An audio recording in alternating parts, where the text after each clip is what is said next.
जी मिश्रा, लघु जल संसाधन विभाग, बिहार सरकार, पटना। आज 100 मीटर गुणे 100 मीटर गुणे 3 मीटर गहराई तक तालाब पर किस तरह से उसकी खुदाई की जाए, किस तरह से उसके बांध को, खुदाई के फलस्वरूप जो बांध पर मिट्टी आएगा उसको किस तरह से रखा जाएगा कि अधिक से अधिक हमारा पटवन हो सके, अधिक से अधिक हमारा सिंचाई क्षमता या जल संचय की क्षमता उसमें आ सके और कम से कम लागत उसमें आ सके। इसी बिंदु पर हम प्रकाश डालने जा रहे हैं कि हमारा एक प्लान हो गया। 100 मीटर गुणे 100 मीटर गुणे 3 मीटर, 100 मीटर गुणे 100 मीटर, 100 मीटर गुणे 100 मीटर गुणे 3 मीटर का गहराई हम एक तालाब लिए हुए हैं। इसके लिए जो खुदाई करेंगे हम, खुदाई के फलस्वरूप जो मिट्टी निकलेगा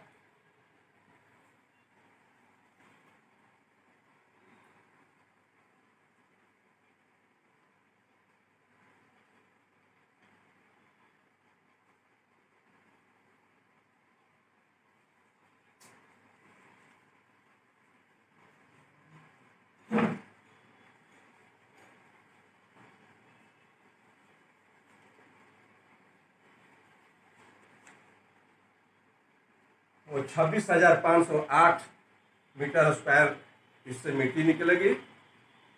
यही हमारा हो गया। और इसी मिट्टी को हम चारों तरफ बांध पर 2 मीटर ही बर्म बनाते हुए 2 मीटर हमारा बर्म हो जाएगा।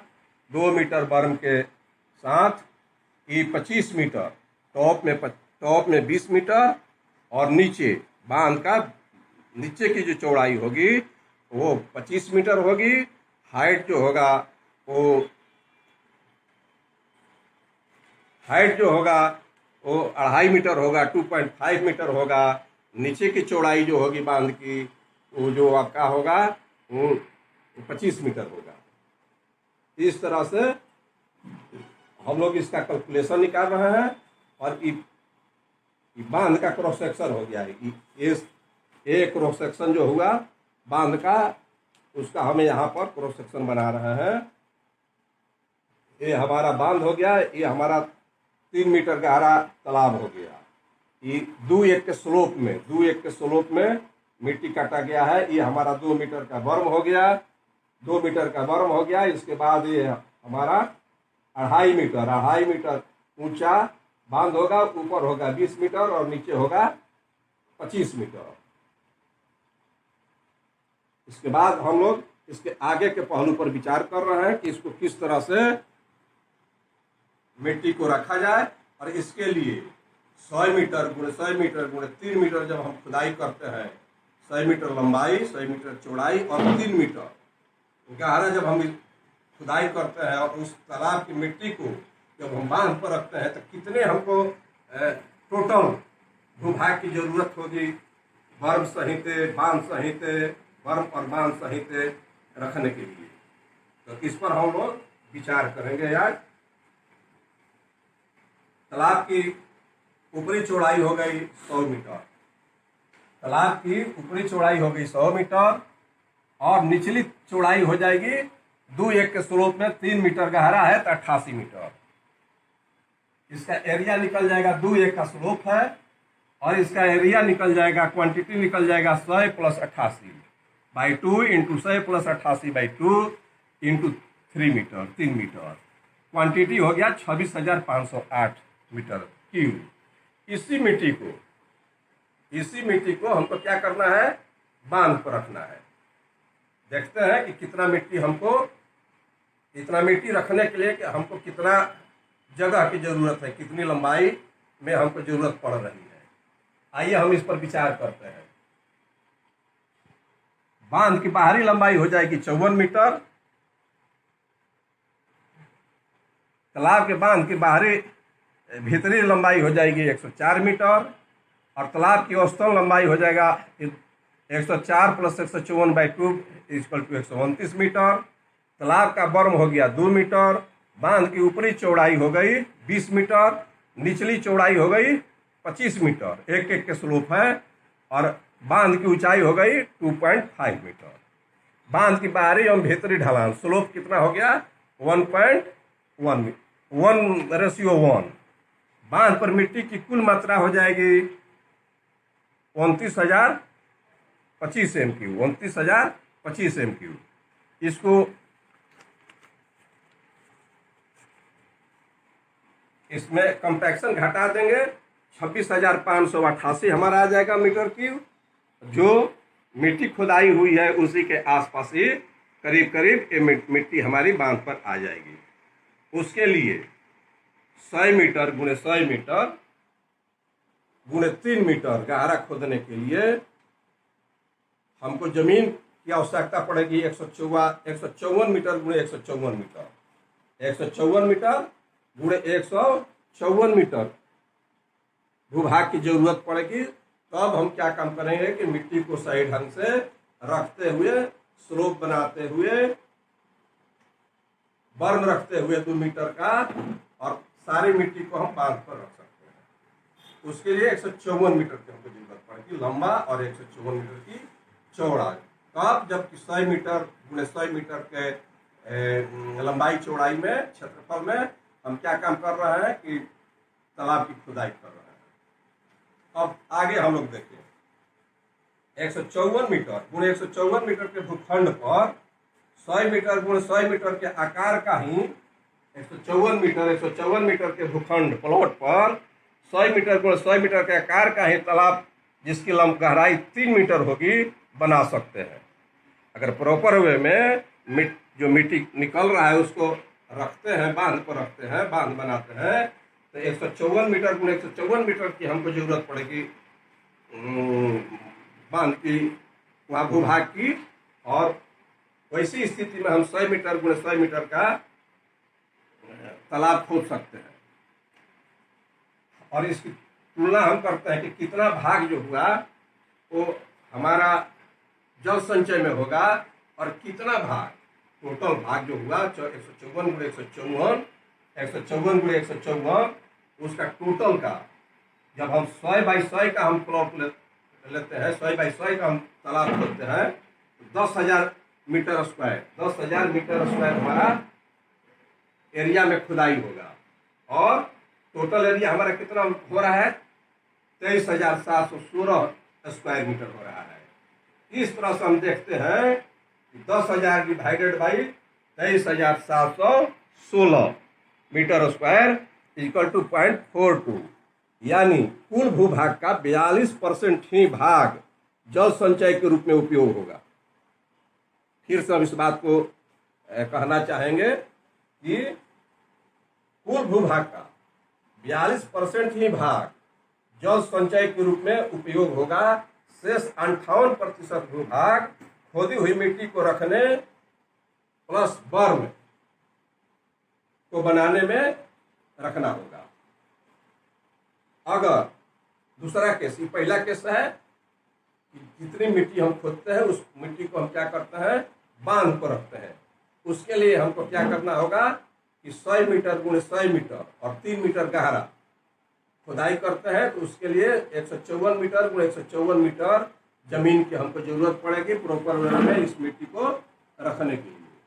दूसरा कंडीशन, अगर इस मिट्टी को 100 मीटर गुणे 100 मीटर गुणे 3 मीटर यानी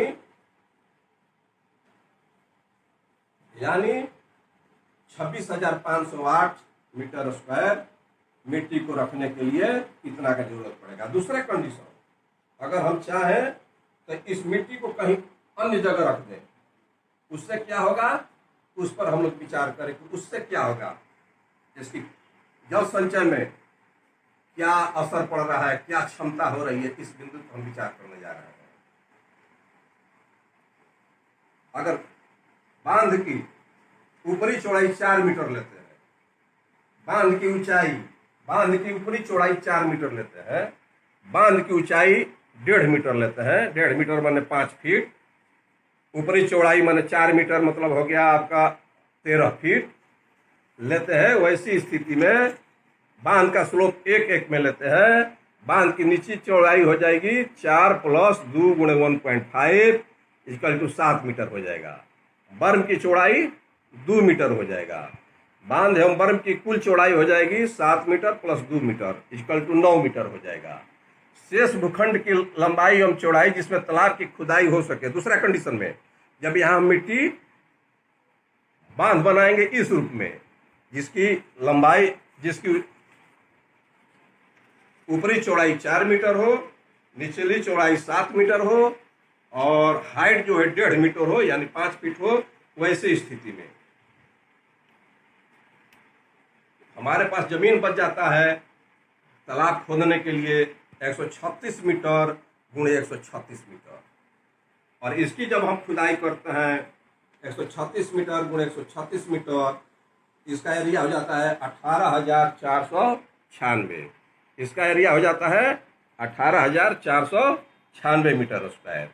उपयोग में कितना हुआ?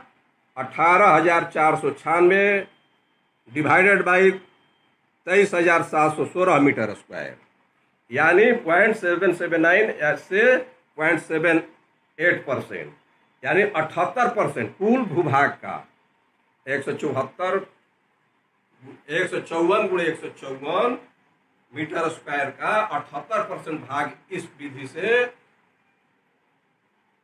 जल संचय के काम में आएगा। जल संचय के लिए हम इस्तेमाल करेंगे। और 22% ही भूभाग बर्म एवं बांध इत्यादि बनाने में उपयोग कर सकते हैं।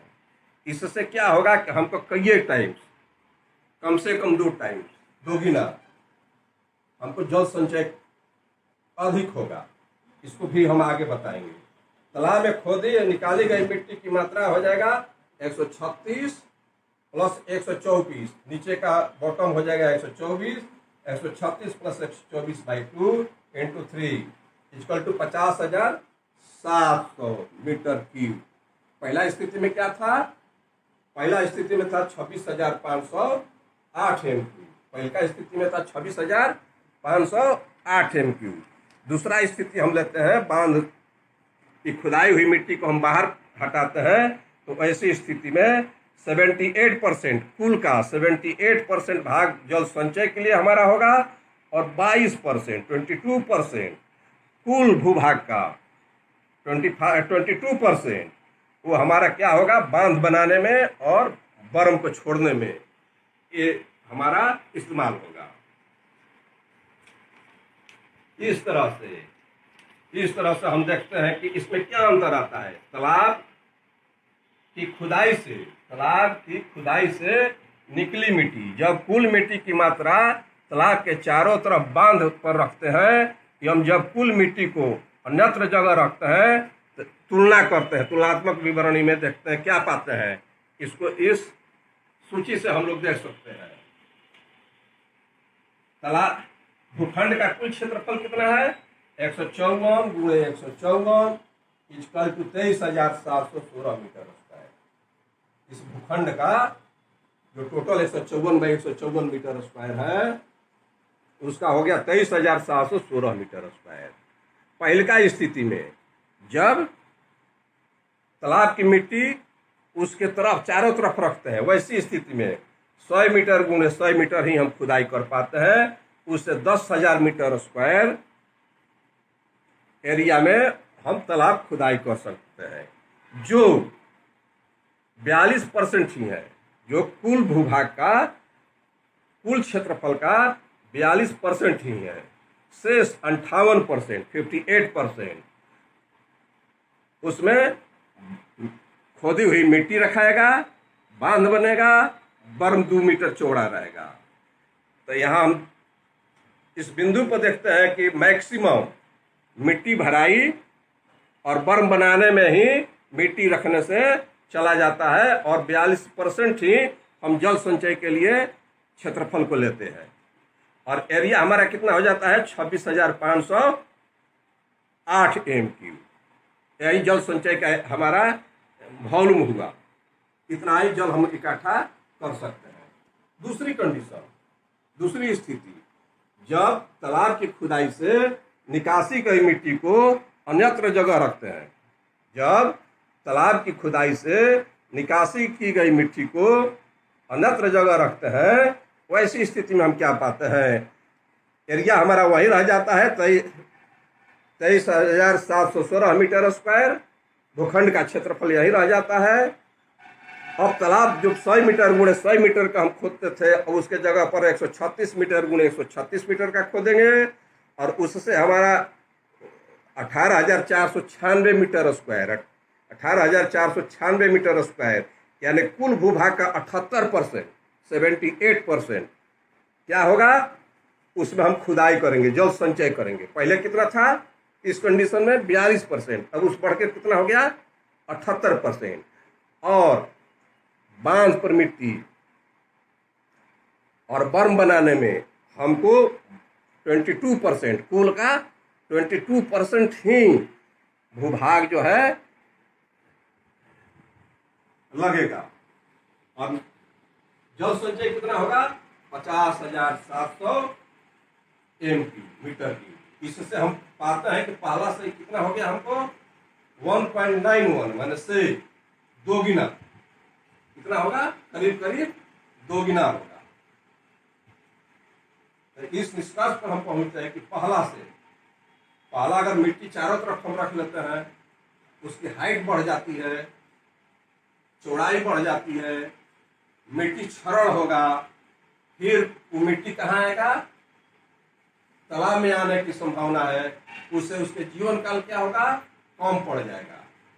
दूसरा केस में मिट्टी हम बांध पर कम रखते हैं, जिससे क्या होगा कि मिट्टी का क्षरण कम होगा, तालाब का जीवन काल अधिक होगा, बहुत कम उसमें क्षरण के स्वरूप फलस्वरूप इसमें मिट्टी भरेगा।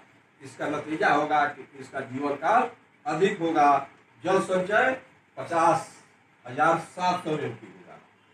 अब एक बिंदु पर और हम लोग विचार करें कि क्या बिना खर्च का भी, बिना सरकारी खर्च का भी क्या खुदाई हो सकता है। सबसे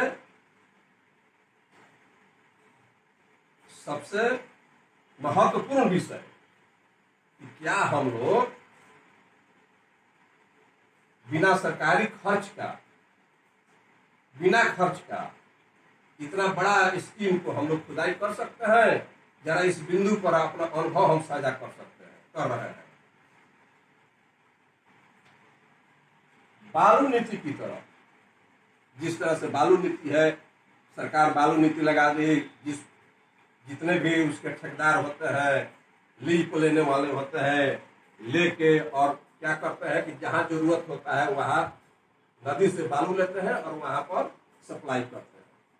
उसी तरह से इस मिट्टी को भी बालू नीति की तरह, इस मिट्टी को भी बालू नीति की तरह अगर सरकार लागू करती है, तो वैसी स्थिति में इस मिट्टी को भी संवेदक लीज पर लेकर अपने से खुदाई करेंगे और उस मिट्टी को जहां जरूरत होगा उसके अनुसार सप्लाई करेंगे। आइए हम लोग देखते हैं कि इसमें क्या होता है। एक पोकलेन हम ले लेते हैं उदाहरण स्वरूप। एक पोकलेन 1 मिनट में कम से कम 2 घन मीटर 2 एम की मिट्टी खुदाई कर ट्रैक्टर पर लोड कर सकता है आसानी से। जो अनुभव है, जो अनुभव साझा किया गया है, उससे एकदम जाहिर है कि एक पोकलेन 2 घन मीटर 2 एम क्यू मिट्टी खुदाई करेगा और ट्रैक्टर पर लोड कर देगा। इस तरह से 1 घंटा में 60 मिनट में 1 मिनट में 2 घन मीटर 2 एम क्यू, तो 60 मिनट में यानी 1 घंटा में 120 घन मीटर मिट्टी को खुदाई आराम से कर लेगा। आराम करके और आराम से खुदाई करके उस ट्रैक्टर पर लोड कर देगा। पोकलेन का खर्च सब सही, प्रति घंटा सभी तरह के खर्च, डीजल इत्यादि आदि, इसमें सरकार की तरफ से, विभाग की तरफ से कुछ नहीं करता है कि टोटली खर्च 1500 रुपया में वो ले लेगा। और 1 घंटा में 1500 रुपया लेगा, उसके बदले में खुदाई कितना करेगा? 120 घन मीटर। 1500 रुपया लेगा, उसके बदले में 120 घन मीटर खुदाई करेगा। अब आते हैं दूसरे पहलू पर। 1500 रुपया डिवाइडेड बाई 120 घन मीटर, 1500 रुपया डिवाइडेड बाई 120 घन मीटर इक्वल टू हो जाएगा 12 रुपया 50 पैसा। 12 रुपया 50 पैसा प्रति घन मीटर आता है खुदाई का। पोकलेन के खुदाई का चार्ज आता है 12 रुपया 50 पैसा।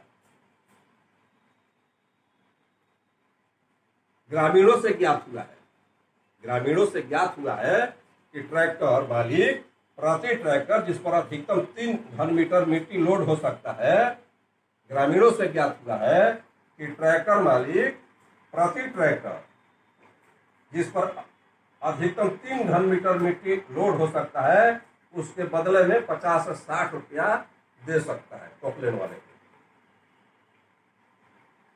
उसको खुदाई करने में कितना लग रहा है पर MQ? 12.5 रुपया। मैक्सिमम वो कितना करेगा? एक ट्रैक्टर पर 3 MQ, तो 3 गुणे 12.5 इक्वल टू 37.5 रुपया एक ट्रैक्टर पर खर्चा आ रहा है हमको पोकलेन को देने में। 37 रुपया 50 पैसा लग रहा है उसको देने में, और हमको उसके बदला में 50 से 60 रुपया की कोटेशन की बात है। सरकार चाहेगी तो हर एक किसी से कोटेशन इन्वाइट कर लेगी, ट्रैक्टर वाले से भी जो ले जाने वाले हैं उनसे भी, और पोकलेन वाले से भी। इसमें भी कुछ मिनिमाइज हो जाएगा। 1500 रुपया हो सकता है कि 1450 पा जाए, 1400 पा जाए। ट्रैक्टर वाला जो है 50-60 के जगह पर 70 रुपया भी दे सके, ये दर कोटेशन के बाद पता चलेगा। परंतु जो अनुभव हुआ है, मिनिमम लिया गया है कि 3 घन मीटर मिट्टी लोड हो सकता है, उसके बाद बदले में 50 से 60 रुपया आसानी से भुगतान कर सकता है। यानी कि इसमें भी सरकार को बचत है। इस तरह बिना सरकारी खर्च का अधिकतम लाभ लिया जा सकता है। इस तरह बिना सरकारी खर्च का, 1 पैसा भी सरकारी खर्च नहीं लगेगा, और तालाब हमारा खुदाई हो जाएगा, प्लस सरकार को कुछ पैसा भी आ जाएगा राजस्व के रूप में। तालाब, आहर, पॉइंट, छोटी छोटी नदियों इत्यादि का भी जीवन काल बढ़ाया जा सकता है इसी तरह से करके। ये जो प्रक्रिया तालाब के लिए लागू नहीं है, आहर के लिए भी हो सकता है, पोखर के लिए है, छोटी छोटी नदियों के लिए है, जो बरसाती नदी, परंतु सब नदियों पर लागू नहीं होगा। जो बरसाती नदी है उसके लिए लागू होगा। पोकलेन एवं ट्रैक्टर का दर हेतु कोटेशन भी प्राप्त किया जा सकता है। यह मेरा व्यक्तिगत विचार है। धन्यवाद।